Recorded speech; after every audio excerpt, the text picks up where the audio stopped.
स्वागत है आपका हमारे YouTube channel AR commerce by Arvind पर। आज हम एक नया टॉपिक स्टार्ट करते हैं। उस टॉपिक का नाम है हरास यानी डेप्रिसिएशन। हरास किसे कहते हैं, हरास संबंधी शब्द क्या होते हैं, हरास ज्ञात करने की विधियां कौन कौन सी है, इन सब के बारे में आज हम बात करने वाले हैं। ठीक है, तो ठीक है, शुरू करते हैं। हरास यानी डेप्रिसिएशन। हरास होता क्या है? देखो, हरास क्या होता है, कोई भी स्थायी संपत्ति जो होती है, स्थायी संपत्ति जैसे लैंड, बिल्डिंग, फर्नीचर, मशीनरी, इसके मूल्य में जो धीरे धीरे और निरंतर जो कमी आती है उस चीज़ को हरास कहते हैं। ठीक है, जैसे हम कोई एक मशीनरी लाए हैं, मशीनरी हमने परचेज करके लाए हैं, मशीनरी 1 लाख रुपए की। ठीक है, और क्यों लाए हैं? यूज करने के लिए, है ना। हमारी फैक्ट्री है तो फैक्ट्री में मशीन की कोई ज़रूरत होगी, तो वहाँ हमने यूज किया, और जब यूज करके लाए तो पूछ के लाए कितने क्या होगी। जब उन्होंने कहा कि 10 साल चल जाएगी मशीन, तो इसकी लाइफ होगी 10 साल। अब 10 साल के बाद इसकी कीमत ख़त्म हो जानी चाहिए, 0। तो 10 साल में 1 लाख रुपए की चीज़ 0 हो गई, तो बाकी कहाँ गई? तो उस चीज़ को बोलते हैं हरास, यानी कि इस पर 1 लाख रुपए का पूरा हरास लग गया। तो हर साल कितना हरास लगा होगा? 10 साल 1 लाख की, 10 साल चली तो 10,000 रुपये हर साल इस पर हरास लग गया है। ठीक है, 10,000 रुपये वार्षिक हरास है। इसे ऐसे समझिए, हमको एक मोटरसाइकिल लेके आ रहे हैं, मोटरसाइकिल हमने ली है ना, 1 लाख रुपए कोई मोटरसाइकिल ली है, तो क्या 10 साल बाद भी वो 1 लाख की रहेगी मोटरसाइकिल, है ना? उसकी कीमत डाउन हो जाएगी, 1 लाख की नहीं रहेगी। जबकि हम उसकी हर साल सर्विस भी कराते हैं। ठीक है, उसकी जो कोई मेंटेनेंस टूट फूट है वो भी करा रहे होंगे, सेम मशीनरी पर लागू होगा। देखो, जो उसकी मरम्मत है, मेंटेनेंस है, सर्विस है, वो तो करानी होगी। अगर वो नहीं करानेंगे तो और जल्दी उसकी वैल्यू कम हो जाएगी, है ना।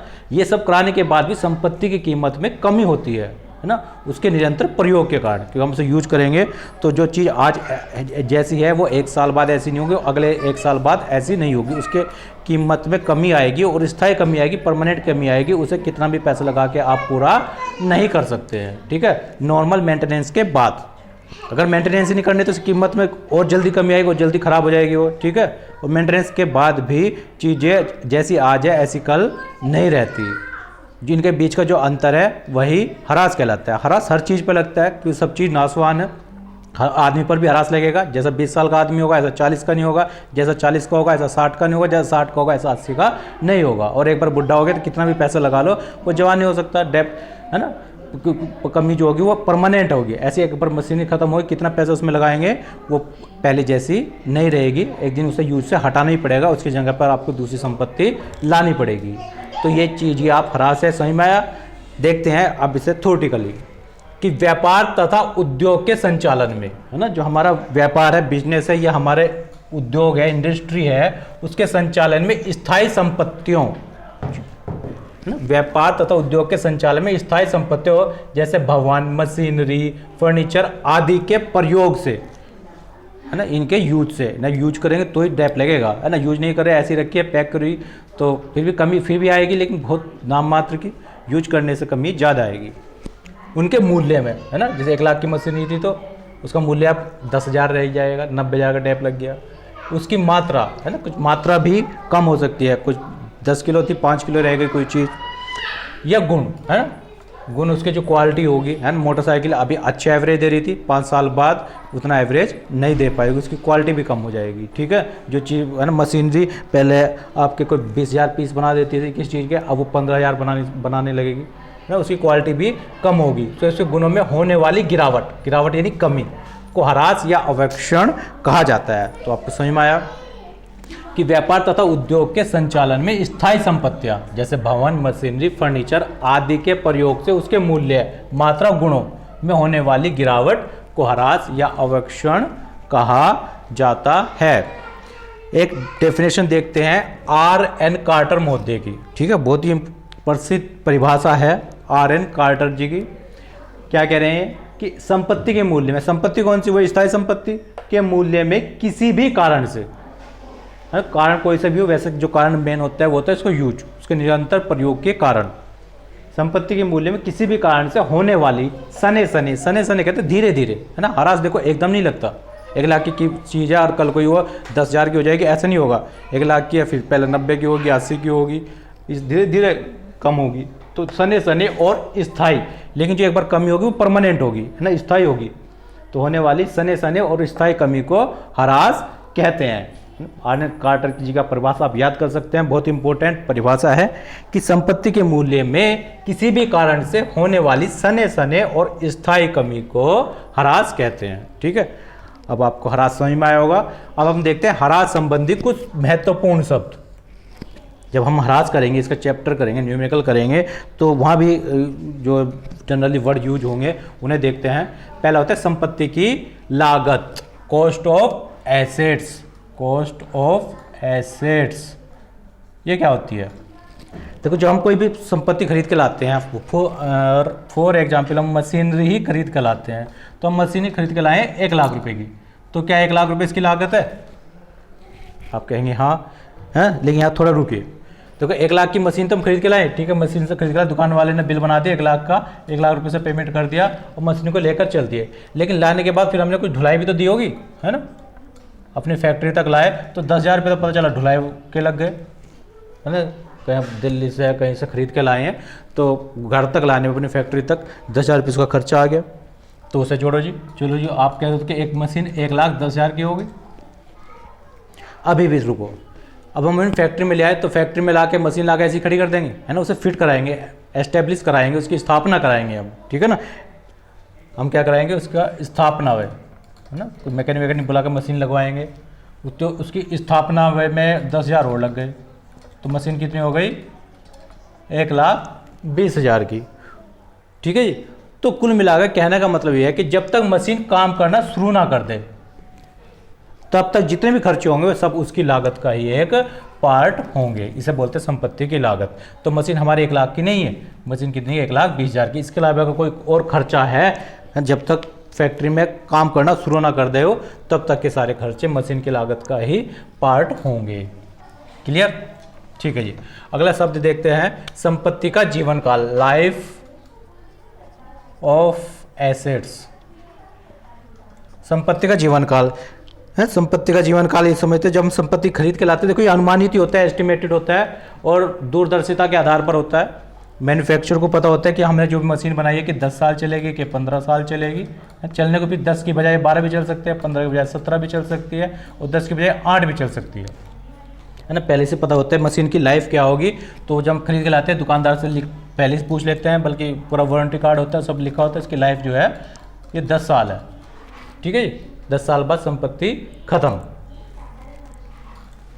मतलब वो काम करना बंद कर देगी। फिर एक चीज़ होता है पुस्तक मूल्य, बुक वैल्यू। पुस्तक मूल्य क्या होता है? देखो जब हम जैसे कि पुस्तक मूल्य अभी 1 लाख की मशीन लाए थे, 10,000 भाड़े के दिए थे और 10,000 स्थापना वही दिए थे, टोटल 1,20,000 के हो गए थे। इस पे हमने पुस्तकों में से एंट्री की, उसके बाद हर साल डैप लगाते गए, पता चला अगले साल 1,10,000 की रह गई, कितने की रह गई। मतलब जो भी संपत्ति का हमारी पुस्तक में जो मूल्य लिखा हुआ है उसे संपत्ति का पुस्तक मूल्य कहते हैं। हालांकि एक्चुअल मार्केट में इसकी वैल्यू कुछ भी हो सकती है, कम भी हो सकती है, ज़्यादा भी हो सकती है। ठीक है। तो मार्केट वैल्यू अलग चीज़ होती है और बुक वैल्यू अलग चीज़ होती है। हमारी पुस्तकों में जिस मूल्य पर वो संपत्ति लिखी गई है वो उस संपत्ति का पुस्तक मूल्य, बुक वैल्यू कहलाती है। अगला और बहुत ही इंपॉर्टेंट चीज़ होता है अवशिष्ट मूल्य, है ना, स्क्रैप वैल्यू। स्क्रैप वैल्यू या रेजिडुअल वैल्यू से बोलते हैं। अवशिष्ट मूल्य क्या होता है? देखो ये अवशिष्ट मूल्य का मतलब होता है एक तरह से कबाड़ का मूल्य, है ना। जैसे अभी यही एग्जाम्पल फिर लेते हैं, जो हम मशीनरी खरीद के लाए थे, 1 लाख रुपए के आप खरीद के लाए थे, ठीक है जी। और चलो इसमें 10,000 एक खर्चा हो गया, 10,000 एक खर्चा हो गया, टोटल 1,20,000 रुपये से की आपकी मशीनरी हो गई।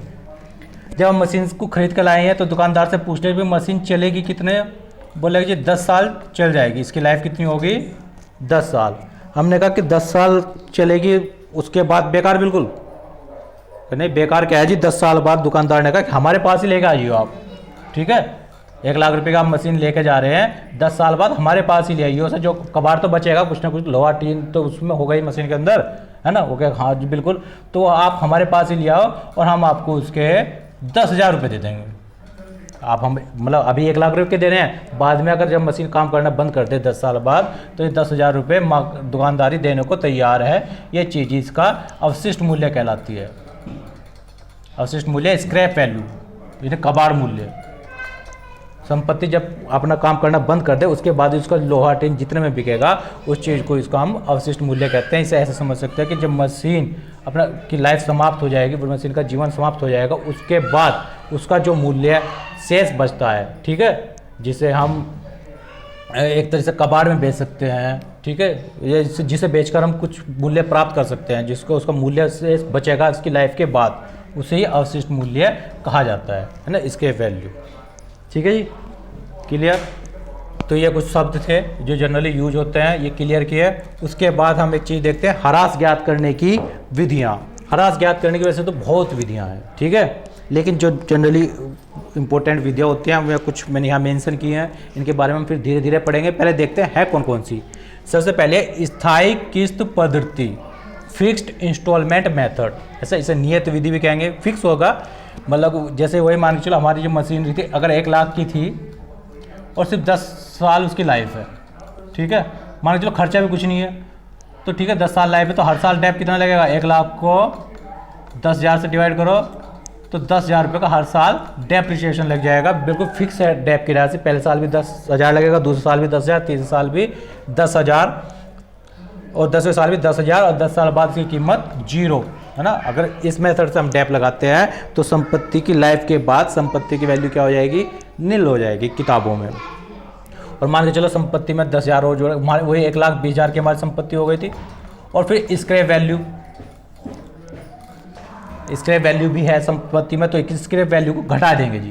देखो संपत्ति जब खरीदने में जितना भी खर्चे हो रहे हो तो सब जोड़ लेंगे, तो संपत्ति के आगे कॉस्ट, तो कॉस्ट ऑफ एसेट्स और माइनस कर देंगे स्क्रैप और डिवाइड कर देंगे लाइफ से। इसे फॉर्मूले में समझ सकते हैं, डेप बराबर स्थायी किस्त विधि में डेप्रिसिएशन बराबर cost of assets minus scrap upon life. अगर यहाँ हम बात करें जो हमारे एग्जाम्पल लेते हैं 1,20,000 इसकी कॉस्ट हो गई थी, स्क्रैप था 10,000 और लाइफ थी 10 साल, तो 1,10,000 ऊपर बचा बटे 10, तो 11,000 रुपये का फिक्स डेप बैठेगा हर साल के लिए स्थायी किस्त विधि में डेप।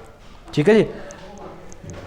अगली विधि की बात करते हैं, कर्मागत शेष विधि, या इसे बोलते हैं हम घटती मूल्य पद्धति, घटती मूल्य पद्धति, रिटर्न डाउन वैल्यू मेथड। कर्मागत शेष विधि में क्या होगा, इसमें जो डेप्रिसिएशन लगेगा वो संपत्ति के ह्रासित मूल्य पर, घटे हुए मूल्य पर लगेगा। घटे हुए मूल्य का मतलब सपोज करो हमारी मशीनरी 1 लाख रुपए की है, ठीक है, और सिर्फ 1 लाख की और कुछ खर्चा वर्चा कुछ नहीं है और लाइफ वही 10 साल अगर हम यहाँ से मान रहे थे, तो इस पर डेप अगर परसेंटेज की बात करें तो 10% डेप लग रहा है। वैसे बात करेंगे 10,000 से डाइव कर 10,000 डेप लगेगा, हर साल 10,000 डेप लग रहा है, यानी 10% डेप लग रहा है, परसेंटेज में 10%, और वैसे इतना तो यहाँ तो हर पर्सन 10% ही लगेगा या 10,000 ही लगेगा स्थाई में। लेकिन कर्मागत में क्या होगा कि 1 लाख की थी, 10,000 डेप लगा तो 10,000 घटा दो जिसमें से, अब संपत्ति कितनी रह गई 90,000 की, तो अगली इस बार जो डेप लगेगा इस 90,000 पे लगेगा और कितना 10% यानी 9,000।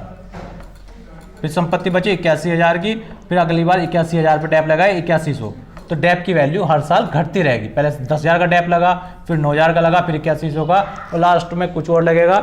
लेकिन ऐसी कंडीशन में संपत्ति की वैल्यू कभी भी 0 नहीं होगी, है ना, कुछ ना कुछ इसकी वैल्यू बचेगी किताबों में, है ना। इसे कर्मागत शेष पद्धति कहते हैं।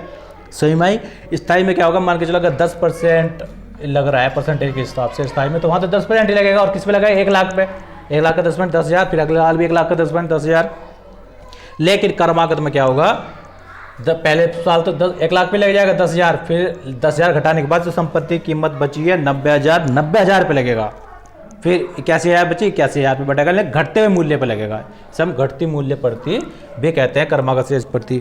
फिर इसके अलावा वार्षिक विधि होती है, एन्युटी मेथड। इसमें एक इंटरेस्ट का भी फैक्टर होता है, इससे हम एक एन्युटी टेबल होती है उसकी सहायता से डेप की राशि निकाली जाती है। ह्रास कोष विधि, डेप्रिसिएशन फंड मेथड, इसमें ह्रास की रकम पूरी इकट्ठी करके धीरे धीरे लगाते हैं। फिर बीमा पॉलिसी पड़ती है, ह्रास की राशि के बराबर पॉलिसी ली जाती है। ह्रास कोष में ह्रास की राशि को कहीं इन्वेस्ट कर दिया जाता है, ताकि ये विपत्ति जनरल तब यूज होती है जब हमें रिप्लेसमेंट भी के टाइम तक उसी पैसा इकट्ठा हो जाए हमारे पास। बीमा पॉलिसी सेम ऐसी होती है, ह्रास की राशि के बराबर बीमा पॉलिसी ले ली जाती है। वार्षिक मूल्यांकन पड़ती, हर साल उसका मूल्यांकन करके हम देखते हैं एनुअल वैल्यूएशन मेथड में। तो संपत्ति हमारी 1 लाख की थी, लेकिन मार्केट में मूल्य उसका 70,000 रह गया, तो 30,000 का डेप लग गया। फिर रिक्त इकाई पड़ती डिप्लेशन मेथड, कोई ऐसे जहाँ जो रिसोर्स से लिमिट होते हैं, कोयले की खान हुई है ना, पेट्रोल डीजल हुए, तो वहाँ जो लगती है रिक्त इकाई पड़ती लगती है डिप्लेशन यूनिट मेथड। मशीन घंटा दर पड़ती, अगर मशीन ह्रास मशीन कितने घंटे चली हैं उसके हिसाब से लगाते हैं, ठीक है। अगर उस देखते हैं इसकी लाइफ घंटों में कितनी है, पता चला 1 लाख घंटे चलेगी तो 10,000 घंटे चल गए तो कितना टैप लग गया, इस हिसाब से लगता है। मेनली आपकी मेन जो इम्पोर्टेंट होती है 2 होती है, स्थायी किस्त पड़ती, कर्मागत शेष पड़ती, ठीक है। बाकी फिर वार्षिक पड़ती भी, ह्रास कोष पड़ती है, बीमा पॉलिसी पड़ती है, वार्षिक मूल्यांकन पड़ती है, रिक्त इकाई पड़ती है, मशीन घंटा दर पड़ती है। थोड़ा बताया है, बाद में इसके बारे में बता देंगे, लेकिन हम न्यूमेरिकल से कल से अगली वीडियो से हम न्यूमेरिकल स्टार्ट करेंगे स्थायी किस्त पड़ती और कर्मागत शेष पद्धति के, है ना। तब तक के लिए धन्यवाद। आई होप आपको ये समझ में आई होगी, कोई कमी होगी तो बताएंगे, है ना, नहीं तो फिर अगली वीडियो में हम नया टॉपिक लेंगे, न्यूमेरिकल वाला पार्ट इसका, ठीक है। तब तक के लिए धन्यवाद।